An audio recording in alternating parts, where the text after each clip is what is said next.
Shalom. Shalom. Hari ini temanya tentang pengampunan bulan ini. Secara khusus saya membawa kita sama-sama merenungkan, sama-sama kembali diingatkan tentang identitas kita Bapak Ibu, bahwa kita adalah warga kerajaan Allah yang mengampuni. Bisa di next? Bapak Ibu, kita perlu sadar ya, ketika kita jadi orang Kristen, kita bukan hidup di dunia yang berbeda dari dunia yang sekarang. Kita perlu melihat, perlu sadar bagaimana dunia itu melihat tentang yang namanya pengampunan. Dunia punya 3 model pengampunan. Tentu yang biasanya sering kita dengar gitu ya. Kalau orang Kristen biasanya yang lebih sering muncul itu model nomor 1 ya Bapak Ibu ya. Ampuni dan lupakan. Berapa banyak orang Kristen yang ketika ada masalah, ada konflik, terus cerita gitu ya ke sesama orang Kristen. Jawabannya tuh, wes doano, ampuni saja. Kristus saja tidak mengingat-ingat dosamu kok. Lupakan, ampuni dan lupakan. Nilai yang kelihatannya baik bahwa kita tidak perlu memperhitungkan, tidak perlu dibuat perpanjang, lebar, bulet, jelimet gitu Bapak Ibu ya. Tapi kadangkala model yang pertama itu sering salah satu penyebab seseorang punya kepahitan. Karena apa? Belum beres, sudah disuruh lupa.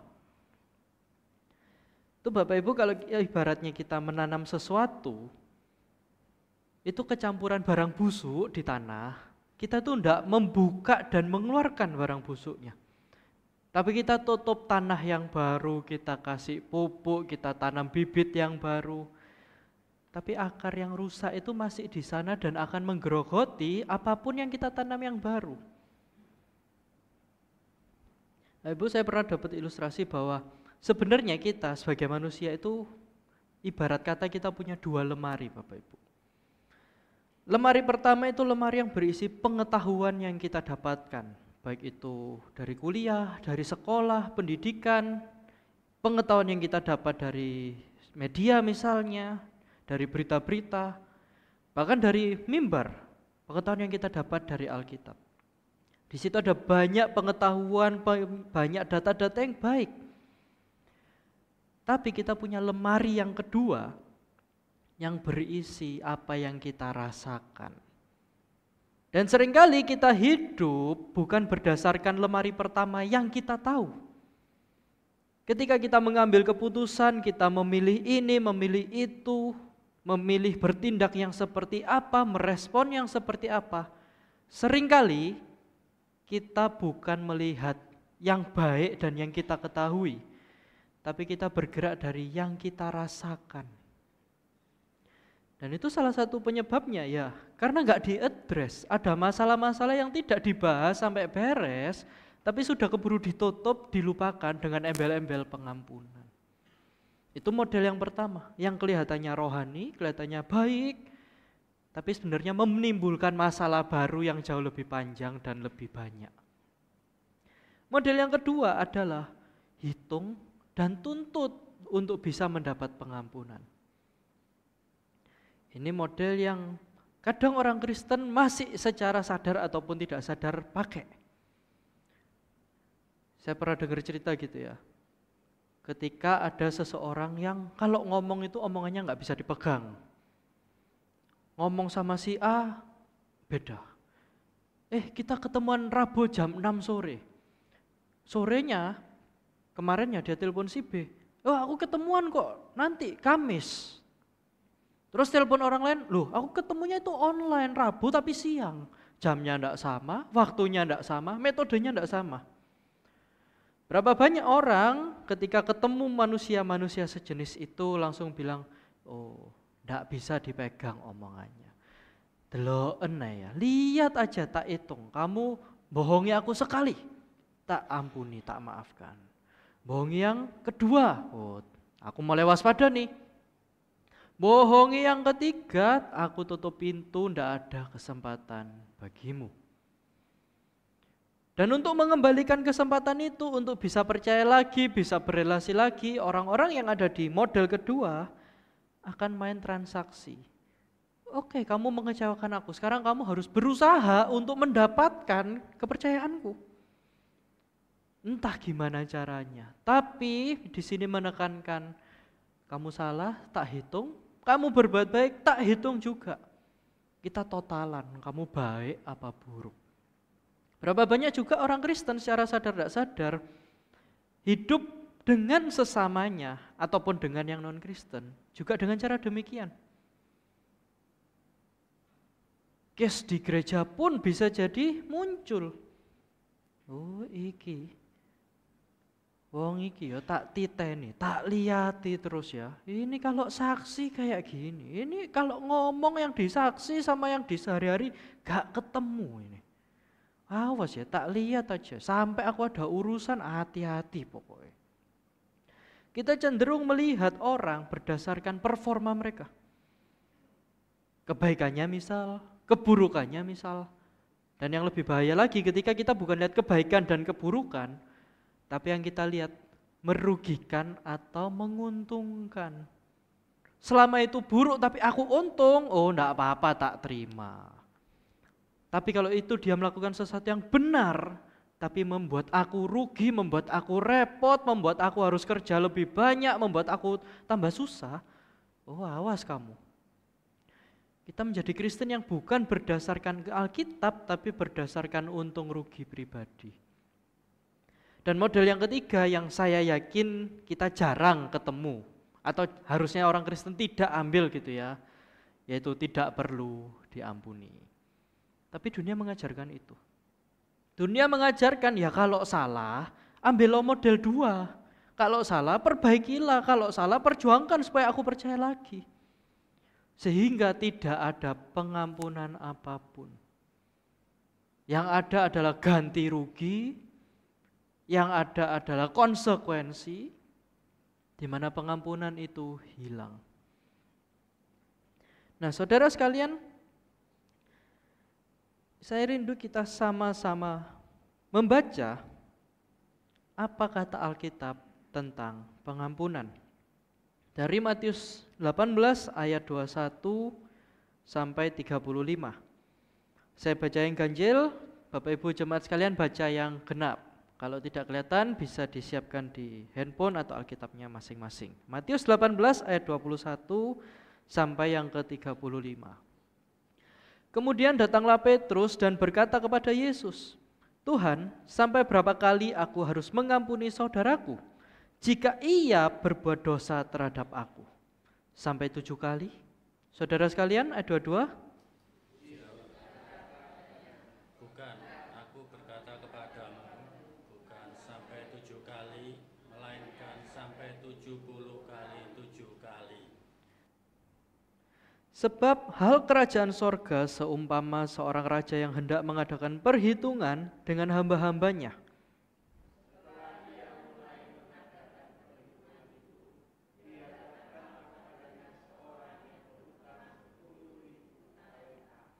Tetapi karena orang itu tidak mampu melunaskan hutangnya, raja itu memerintahkan supaya ia dijual beserta anak istrinya dan segala miliknya untuk pembayar hutangnya.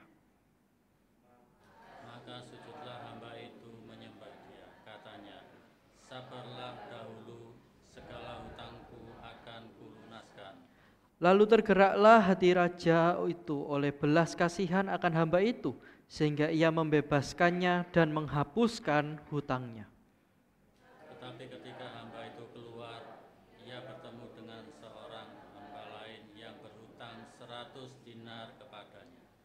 Ia menangkap dan mencekik kawannya itu, katanya, bayar hutangmu. Maka sujudlah kawannya itu dan memohon kepadanya, sabarlah dahulu, hutangku itu akan kulunaskan. Tetapi ia menolak dan menyerahkan kawannya itu ke dalam penjara sampai dilunaskan hutangnya. Melihat itu kawan-kawannya yang lain sangat sedih lalu menyampaikan segala yang terjadi kepada tuan mereka.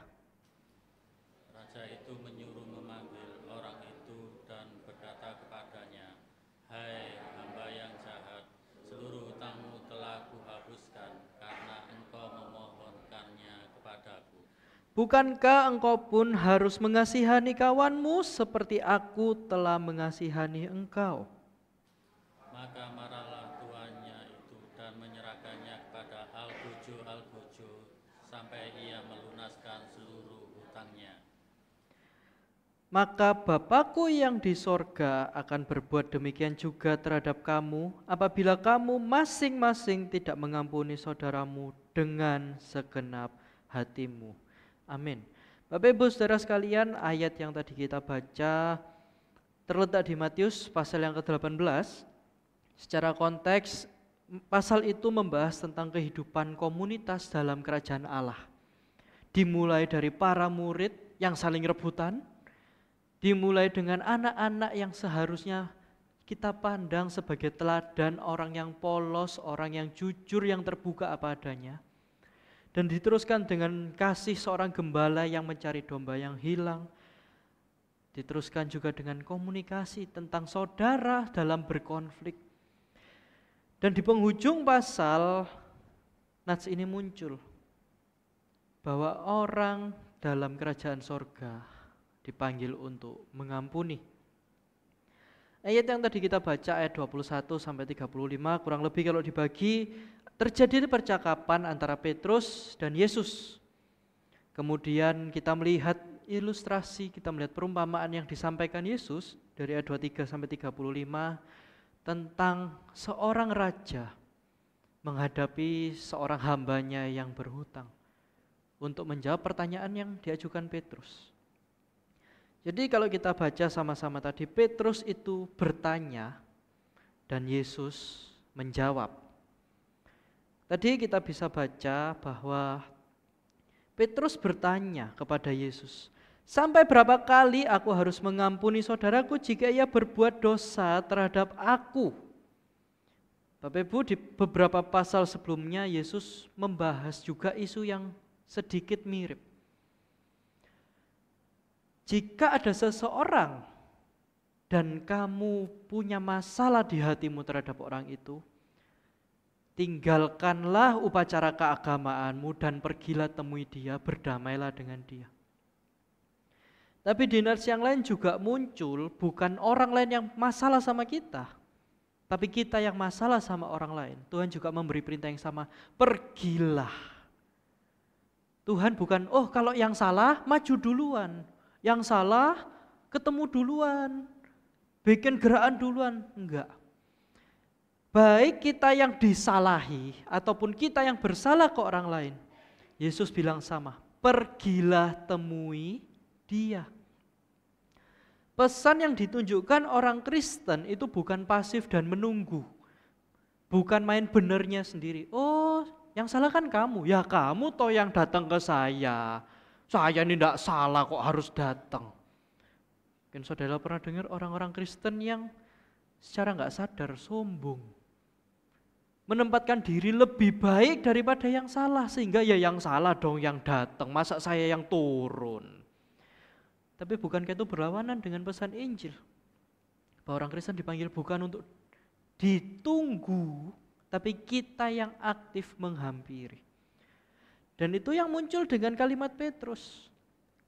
Kalau ada saudara yang berbuat salah, berbuat dosa terhadap aku ngampuninya berapa kali Tuhan? Petrus bukan, aku nunggu dia salah berapa ya Tuhan baru tak tegur. Aku nunggu dia gimana ya Tuhan baru aku samperin, aku panggil, aku ajak ketemuan. Enggak. Petrus sudah tahu bahwa orang yang salah terhadap dia pun dia yang harus datang dan mengampuni. Petrus tanya, berapa kali Tuhan?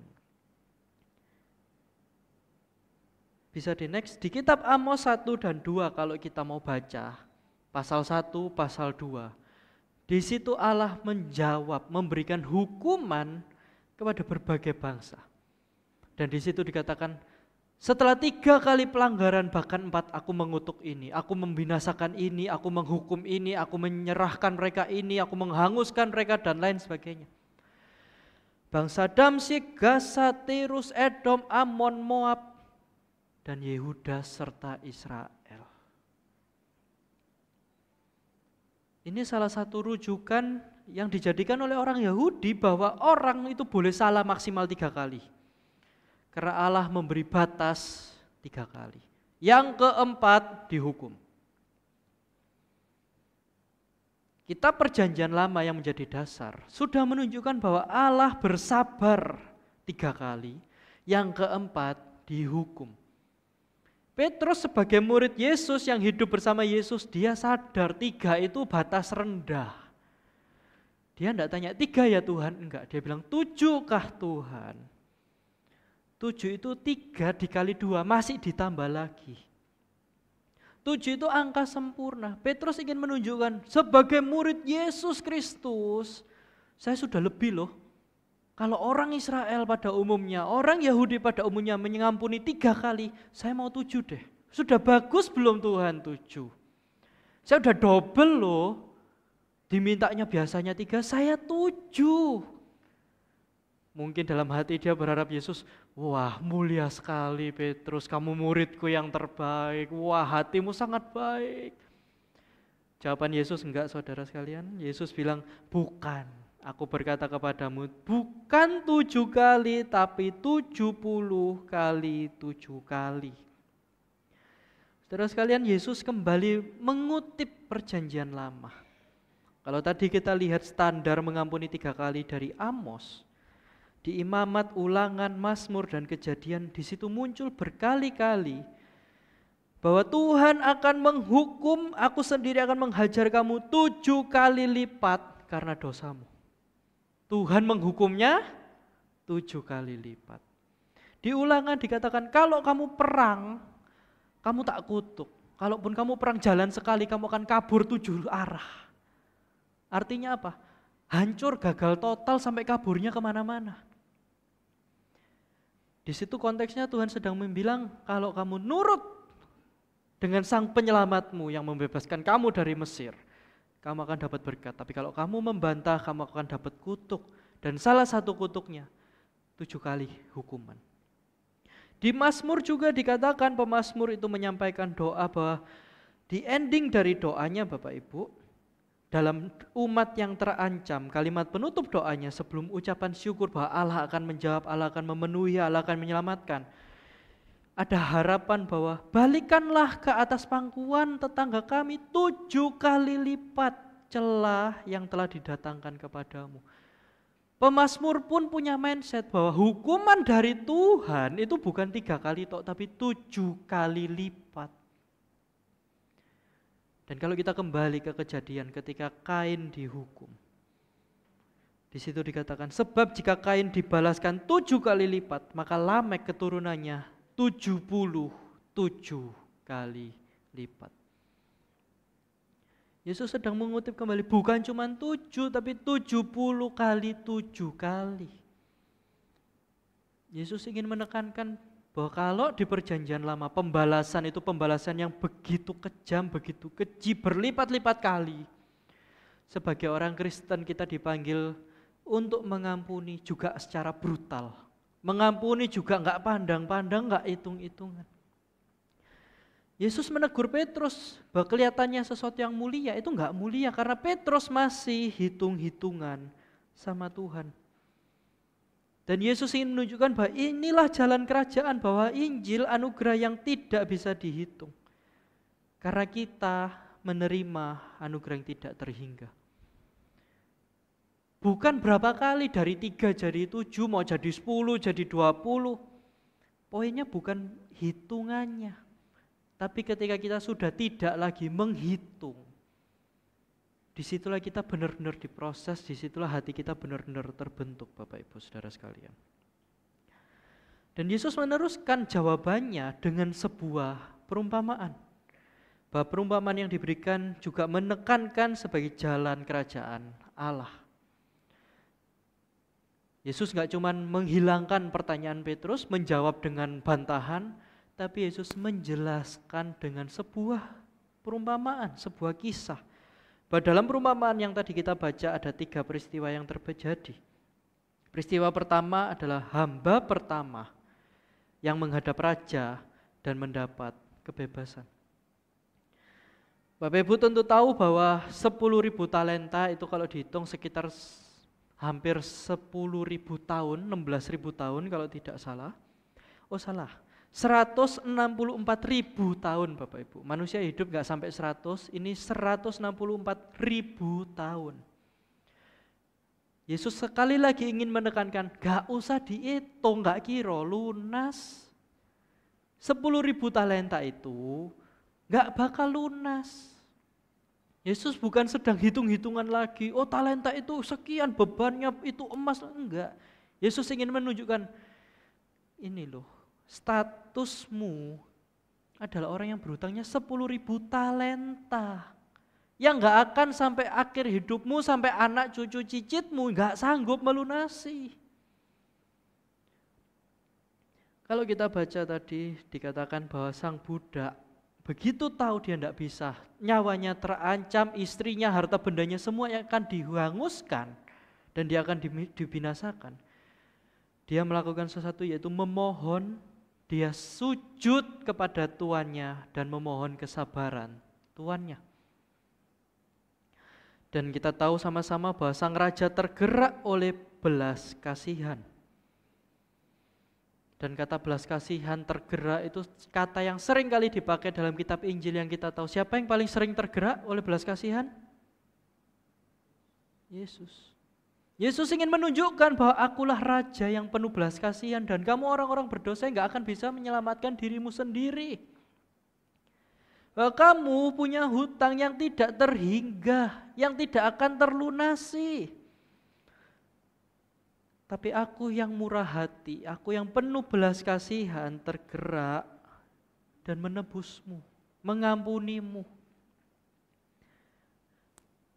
Bapak Ibu, kita bisa lihat bahwa itulah kasih karunia.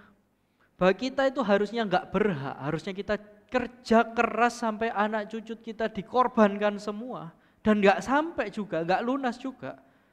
Tapi Yesus sang Raja yang penuh kasih karunia itu memberikan kita. Bahwa kita itu tidak berhak, kita tidak layak, kita tidak mampu, tetapi Allah memberinya bagi kita.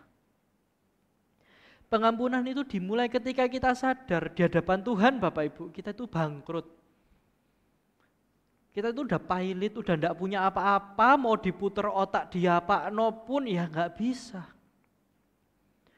Dan respon Yesus, respon Raja yang penuh belas kasihan, kalau orang dunia ada hutang, mau ngajuin bangkrut, ngajuin pailit, coba ya kita restruktur ya, coba ya dihitung gini, diolah begini, coba nanti cari ini, cari itu. Sang Raja tidak menawarkan opsi itu. Sang Raja cuma tergerak oleh belas kasihan dan melunaskan total Bapak Ibu. Demikian status kita di hadapan Allah, kita perlu sadar bahwa kita bangkrut, kita mati secara rohani. Tidak ada usaha apapun yang bisa membuat kita diperkenan Tuhan. Itu semua karena kasih karunia Tuhan semata.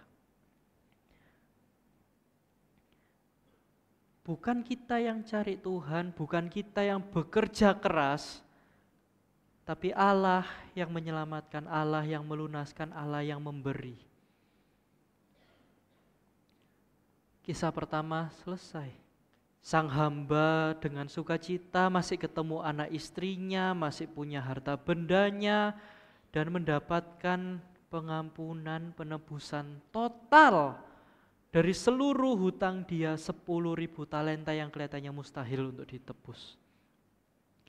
Tapi kita lanjut ke kisah yang kedua, bahwa hamba pertama tadi bertemu dengan hamba yang lain. Bapak Ibu, kalau kita baca, momen ini bukan hamba itu pulang ke rumahnya setelah sebulan kemudian dia ketemu temannya, enggak.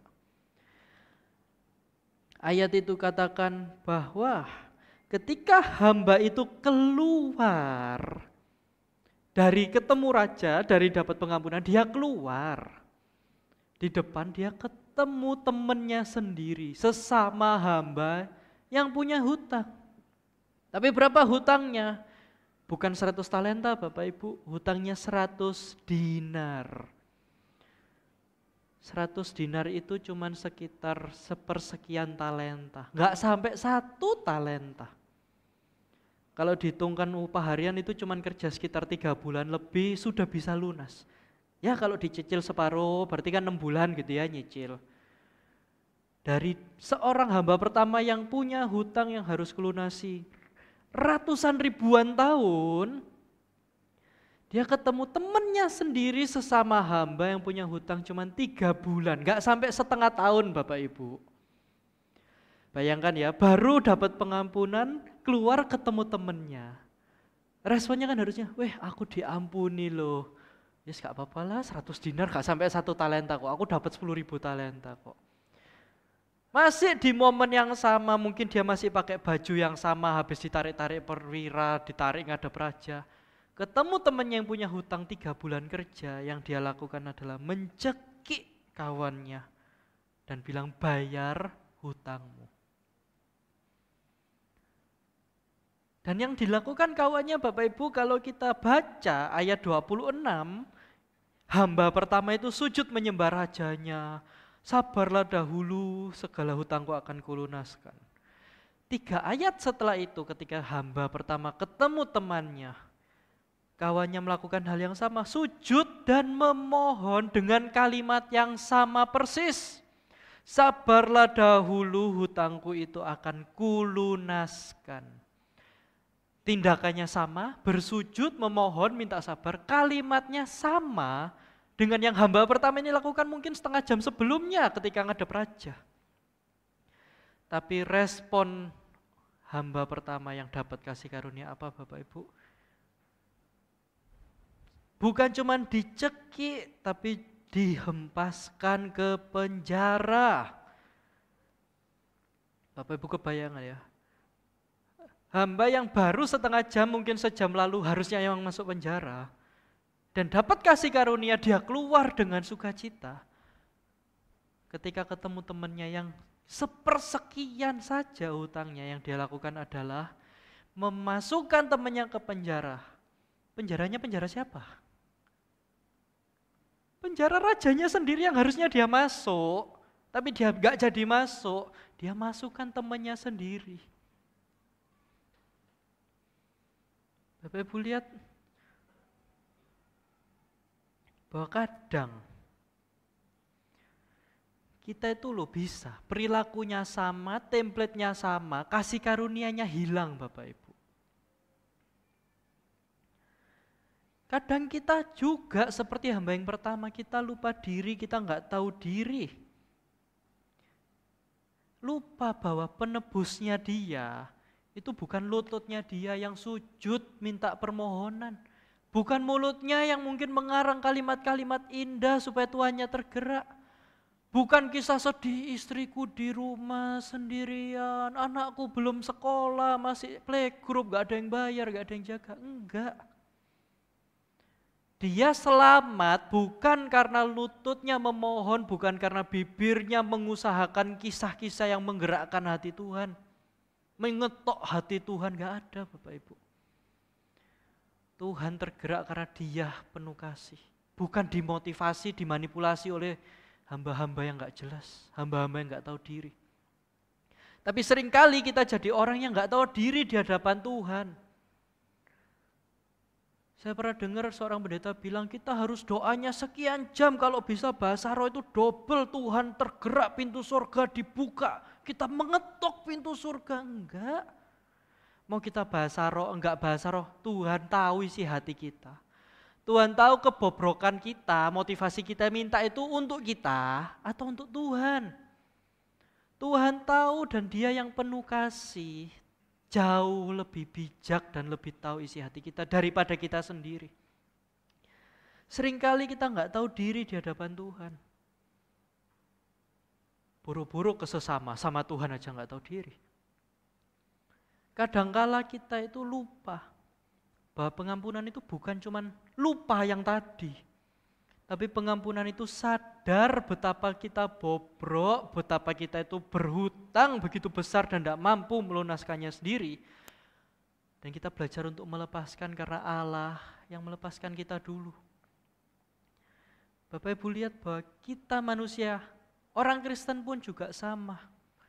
Orang Kristen juga tahu, saya yakin tahu, dikhotbahkan, di firman, di berita, diceritakan di Alkitab, tahu bahwa kita selamat karena kasih karunia, amin. Tapi kita hidup layaknya seperti hamba yang pertama. Kita tahu kasih karunia, tapi kepada sesama kita bukan menunjukkan kasih karunia. Kita justru memperalat keadilan untuk menyiksa orang, untuk mencari keuntungan pribadi. Siapa dari kita yang, kalau kita mau jujur, sebenarnya kita mirip hamba yang pertama. Kita tidak mampu dengan kekuatan kita sendiri. Tapi karena ditebus kita jadi orang yang munafik, kita jadi orang yang arogan, yang sombong. Kerasa kalau doanya lebih punya kuasa dibanding yang lain. Kerasa kalau kehidupannya lebih rohani dari yang lain, berhak merendahkan yang lain. Berhak menuntut yang lain padahal dirinya sendiri tidak dituntut. Berapa banyak saya sering ketemu Bapak Ibu ketika ada 2 anak mahasiswa, yang satu cerita, kok aku loh gak seneng mbak anak ini, dia tuh lo suka bohong. Dia tuh bohong, bilangnya datang ke kampus jalan kaki kok, padahal rumahnya 10 kilo kok. Datang bajunya kering, gak mungkin kan kok. Jalan kaki 10 kilo siang bolong ya gobios toh, basah itu bajunya. Bohong itu kok. Nanti cerita apa, bohong. Langsung kita bisa ngecap, oh anak itu pembohong. Tapi begitu si anak pertama yang cerita, ketahuan dia bohong juga, saya tanya, loh kamu juga bohong? Wah enggak gitu dong kok, saya tuh punya alasan kok, saya tuh ada alasannya, ada ininya lah, itu dimaklumi lah kok. Berapa banyak dari kita enggak konsisten? Kita bisa gampang ngecap orang, oh kamu ini pembohong, kamu ini penipu, kamu ini orang jahat, kamu ini itu.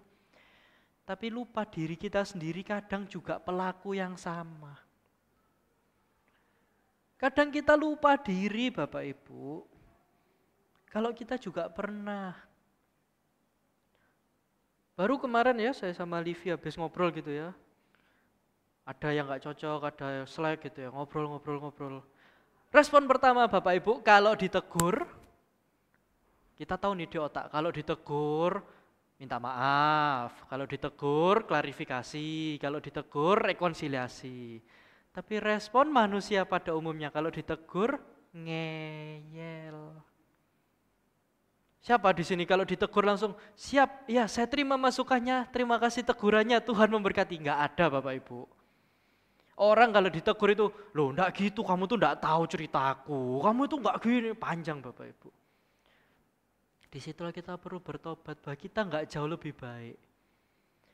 Bahwa teguran itu bukan nyerang personal, tapi teguran itu untuk membangun. Bahwa ketika kita belajar tentang pengampunan, teguran itu kita lihat bukan sebagai serangan, tapi sebagai sarana anugerah supaya kita makin jadi lebih baik.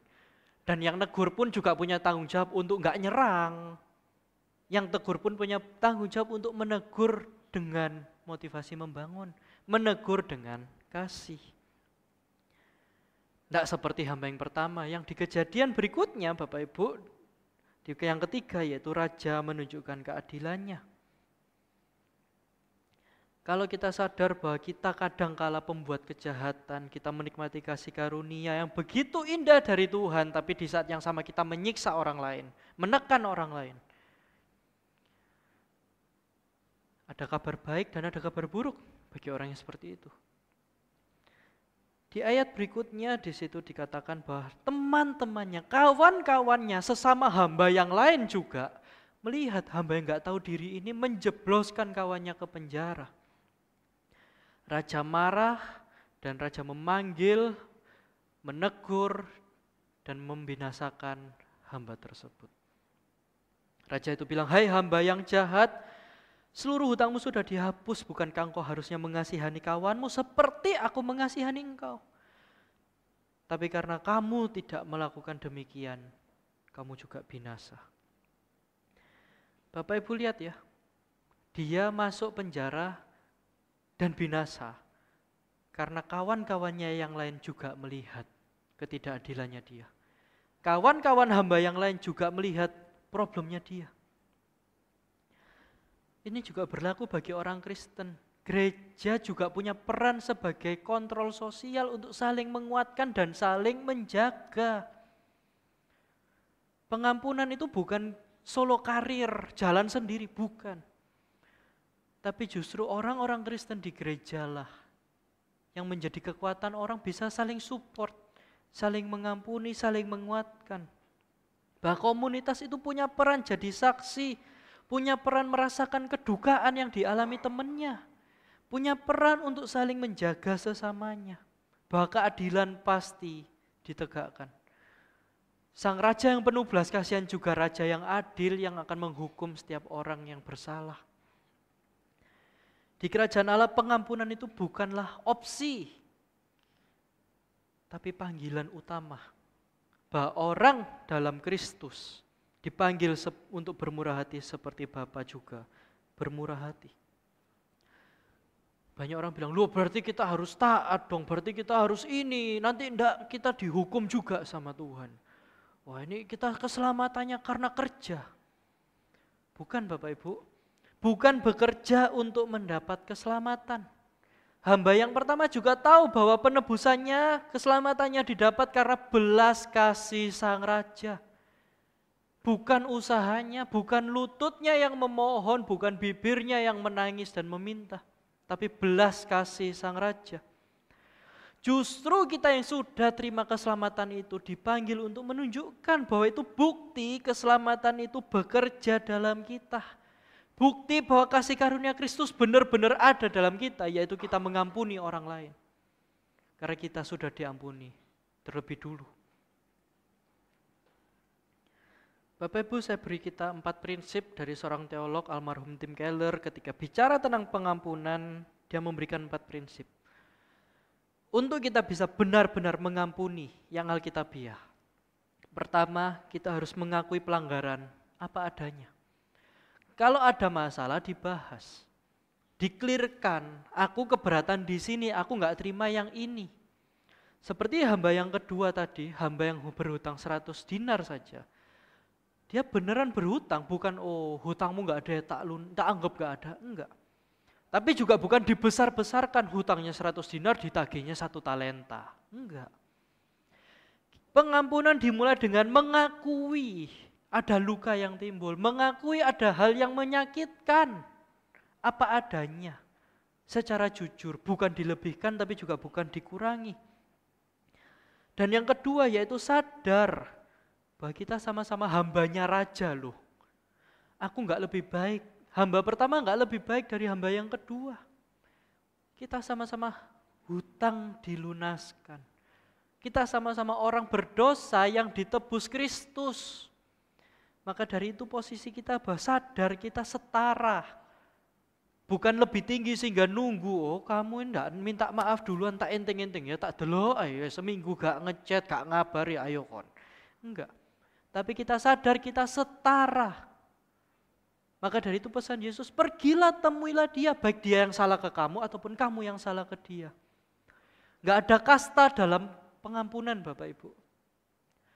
Yang disalahi pun berhak untuk maju lebih dulu memohon rekonsiliasi. Dan yang menyakiti pun juga berhak maju lebih dulu membuat rekonsiliasi. Dan prinsip yang ketiga yaitu menanggung akibat pelanggaran. Bukan dibalas. Tapi diterima sendiri. Bapak Ibu, saya pernah dengar cerita seorang ayah nganterin anaknya ke toko mainan. Di situ ada mainan blind box, sekarang mulai banyak gitu ya. Ada gacha-gacaan, ada Power Ranger-Rangeran, ada vas bunga, ada boneka. Enggak sengaja anak itu nyenggol beberapa barang sampai pecah 1 etalase, Bapak Ibu. Sang ayah apakah akan menuntut, nak nih ya, 10 mainan 100 ribuan 1 juta, 25 mainan 50 ribu sekian, totalmu hutang sekian ya, ini saya bayar, kamu nanti sampai 30 tahun bayar ke bapak ya, enggak kan? Sang ayah ya membayar, dia menanggung problem anaknya, kesalahan anaknya ditanggung di dirinya, dia yang bayar tokonya. Dan seorang ayah yang baik pasti tidak akan buka nota dan ngasih surat utang ke anaknya sendiri. Prinsip yang ketiga bicara bahwa pelanggaran itu kita tanggung, bukan kita balas dan tuntut orang itu untuk memperbaiki. Kita sadar kesalahannya dan kita terima. Dan poin yang keempat Bapak Ibu, tujuannya adalah Apa di situ ditulis? Apa? Pemulihan. Kadangkala kita belajar mengampuni itu dengan tujuan membalas orang lain lebih berat. Kadangkala standar kita itu bukan hubungan yang dipulihkan, tapi dendam yang dibalaskan berkali-kali lipat. Bapak Ibu, orang Yahudi berdasarkan ajaran Kristus memberikan hukum yaitu mata ganti mata, gigi ganti gigi. Bukan mata ganti ginjal, gigi ganti kaki, Bapak Ibu.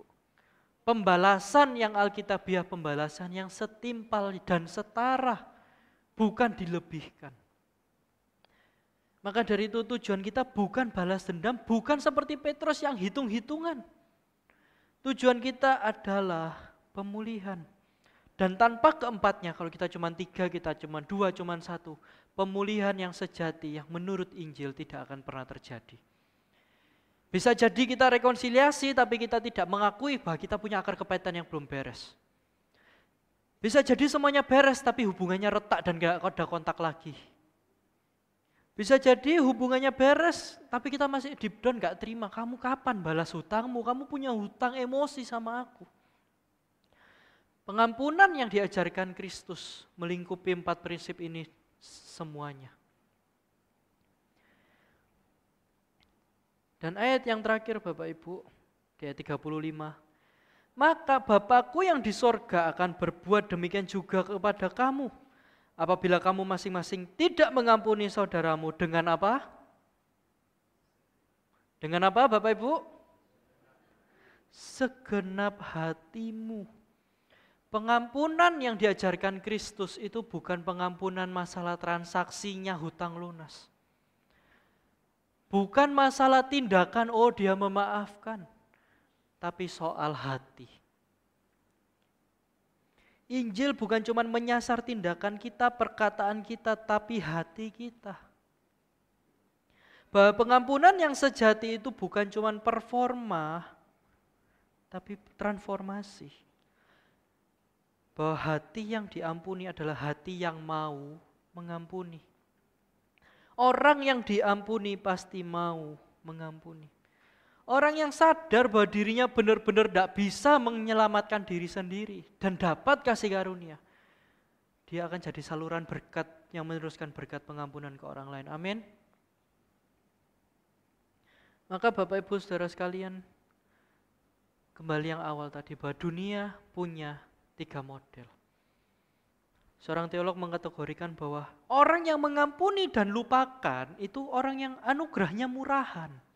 Anugerah yang permukaan. Di depan kelihatannya baik, senyum-senyum. Tapi besoknya ketemu orang lain. Awas ya, hati-hati ya mbak iki. Iki wonge ku ngene. Orangnya itu enggak bisa. Itu anugerah yang murahan. Kita cuma bertopeng di depan orangnya baik. Tapi hati kita enggak beres dan kita menjelekkan orang itu ke orang-orang lain. Disebut anugerah yang murahan. Tapi yang kedua disebut anugerah yang kecil. Kita mau kasih anugerah sih, tapi ada hitungannya. Peran anugerah itu anugerah tambah tindakan, anugerah tambah pemulihan, anugerah tambah ini, tambah itu. Sehingga peran anugerah kecil. Dan yang terakhir yaitu tanpa anugerah. Kita hidup gak pakai anugerah, yang sangat bertentangan dengan Kristen. Saya undang pemusik bisa maju. Bahwa Injil Bapak Ibu menawarkan model yang keempat, yaitu anugerah yang mahal. Anugerah yang begitu besar, anugerah yang begitu mahal. Bukan anugerah murahan yang enggak melihat dosa, tidak menganggap pelanggaran. Bukan anugerah kecil yang kita mau baikan kalau ada buktinya, kalau ada tindakannya. Apalagi tanpa anugerah. Dan kita cuma mau balas dendam menjadi ajang pemuasan ego. Bapak Ibu, anugerah yang mahal bukan dari diri kita. Sama seperti hamba tadi tidak bisa nyelamatin dirinya sendiri.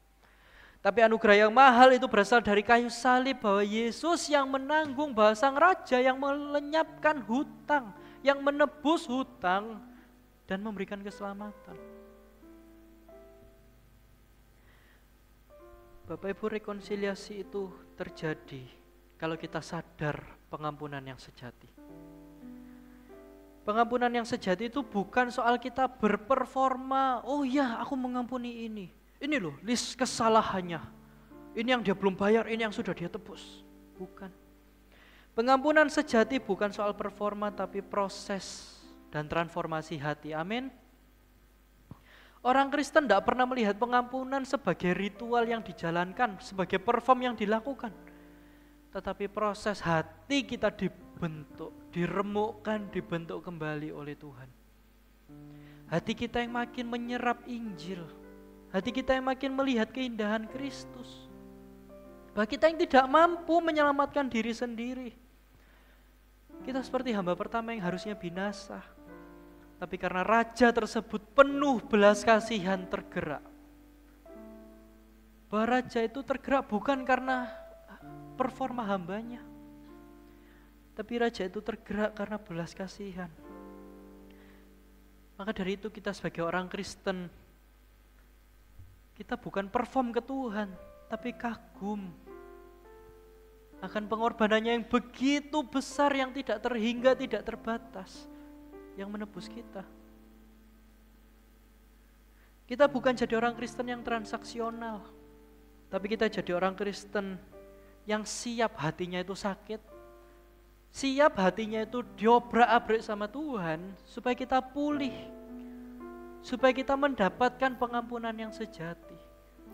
Kita bukan jadi orang Kristen yang merasa lebih rohani, dapat penglihatan, dapat mimpi, dapat karunia yang aneh-aneh. Tapi sadar kita sama-sama hamba berdosa yang ditebus, amin. Bapak Ibu Saudara sekalian, slide yang terakhir. Sebagai warga kerajaan sorga, kita bukan cuma dipanggil untuk pribadi kita beres, tapi kita juga dipanggil untuk menghadirkan pengampunan di tengah jemaat dan di tengah dunia. Kita dipanggil untuk menghadirkan pengampunan juga ke kawan-kawan kita. Bukan cuma ke diri kita, bukan cuma personal, tapi lebih lagi kita juga dipanggil untuk menghadirkan itu di pekerjaan kita, di komunitas kita, di tetangga kita, di lingkungan kita. Kita bawa bendera Kristus, kita bawa pengampunan Sang Raja yang agung itu ke seluruh dunia, amin. Saya undang kita semua untuk bangkit berdiri. Kita siapkan hati kita, kita angkat satu pujian. Bapak Ibu, melalui firman Tuhan pada siang hari ini, saya mau kita ambil saat teduh sejenak. Sambil musik pujian dilantunkan, siapa yang perlu kita ampuni?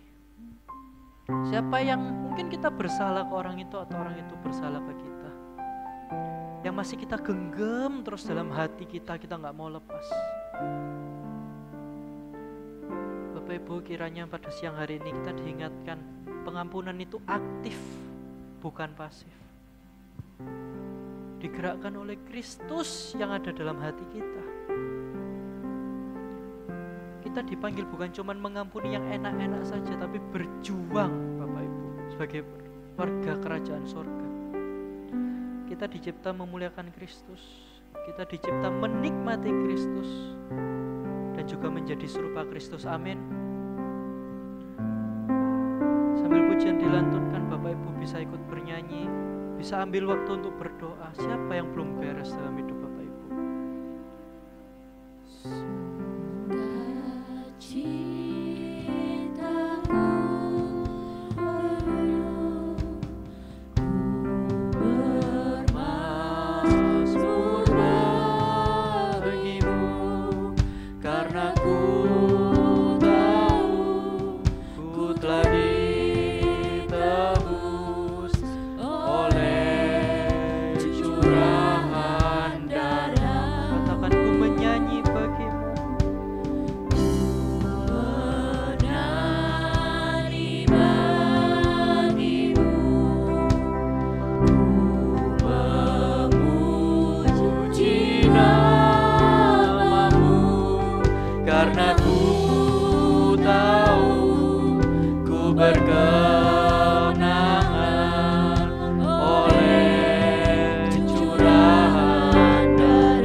angkat pujian ini, sama-sama katakan, Darah-Mu Yesus sucikan aku, darah-Mu Yesus bebaskanku,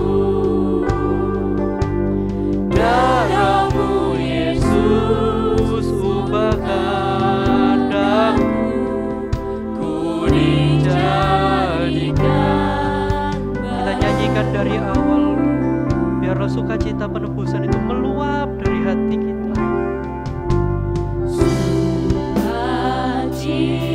sukacitaku penuh, ku bermazmur Bagimu, karena ku tahu ku telah ditebus oleh curahan darah-Mu. menari bagimu, memuji namamu, Karena ku tahu ku berkemenangan oleh curahan darah. Katakan dari hatimu, darah-Mu Yesus, Darah-Mu Yesus sucikan aku, darah-Mu Yesus bebaskanku, darah-Mu Yesus sucikan aku, ku dijadikan. Cepat saja sama-sama pujikan kata-kata ini, panjatkan suaramu Darah-Mu Yesus sucikan dari hatimu yang terdalam, katakan darah-Mu Yesus. Darah-Mu Yesus bebaskanku, Amin. Darah-Mu Yesus sucikan aku, ku dijadikan baru.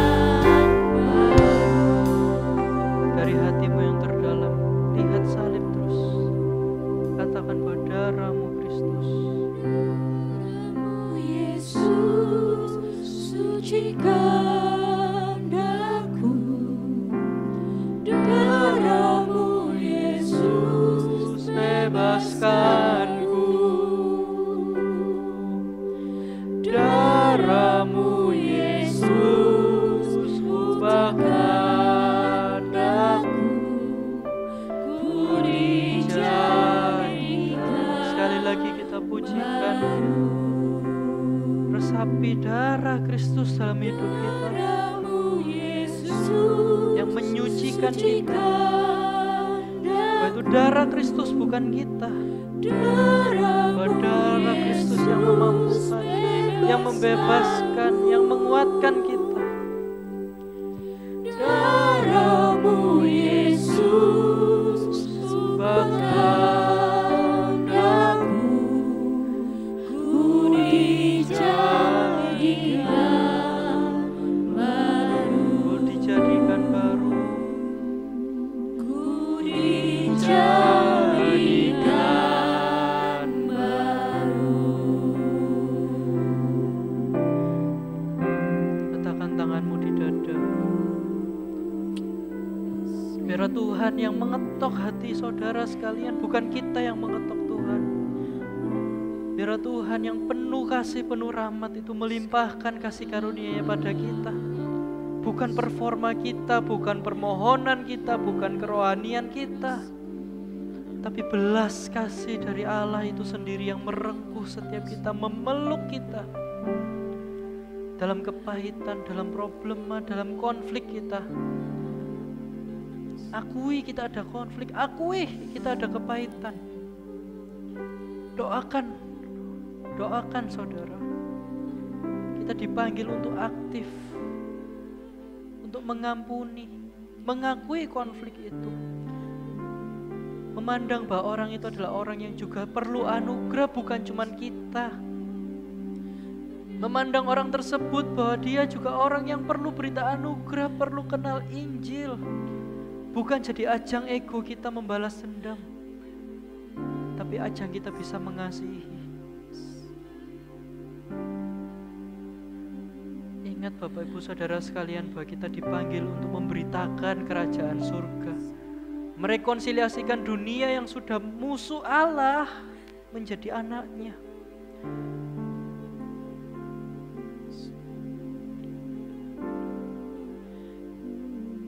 Biar Tuhan berbicara pada masing-masing kita. Biar pemulihan itu mulai terjadi, pengampunan mulai terjadi di tempat ini.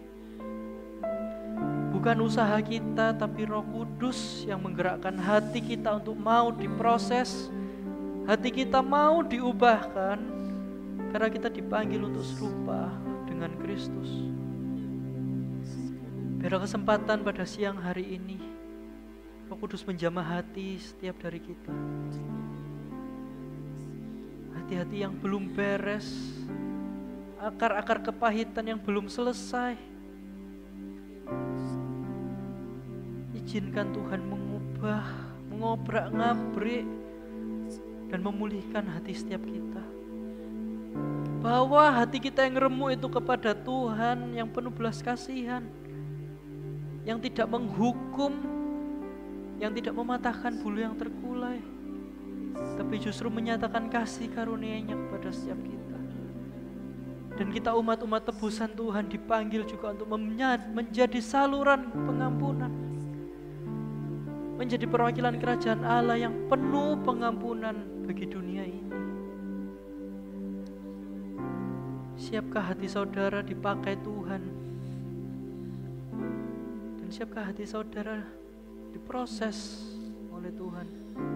Bahwa Tuhan bekerja terlebih dulu di hidup kita sebelum kita menjangkau yang lain. Bahwa kita dulu yang mengenal Injil, kita dulu yang menerima pemulihan, baru kita bisa memberitakan Injil dan memberitakan pemulihan. Saya berdoa bagi setiap kita yang ada di sini, biarlah Tuhan terus menguatkan kita, menuntun kita, berjalan di depan kita kepada pemulihan yang sejati, kepada pengampunan yang sejati, yang bukan transaksional, tapi kelepasan. Karena kita tahu kita sudah dilimpahi oleh kasih karunia tersebut. Biarlah pada siang hari ini pemulihan itu terjadi. Yang belum berjumpa Kristus mulai mengenal Injil, mengenal kasih karunia yang sejati. Dan melalui hidup saudara sekalian, Kristus makin nampak, keindahan Kristus makin tersinar, makin muncul. Karena hidup kita adalah hidup yang diperbaharui oleh Injil. Hidup yang kagum akan Allah kita yang penuh belas kasihan. Hidup yang penuh keindahan dan kekaguman akan kasih Kristus.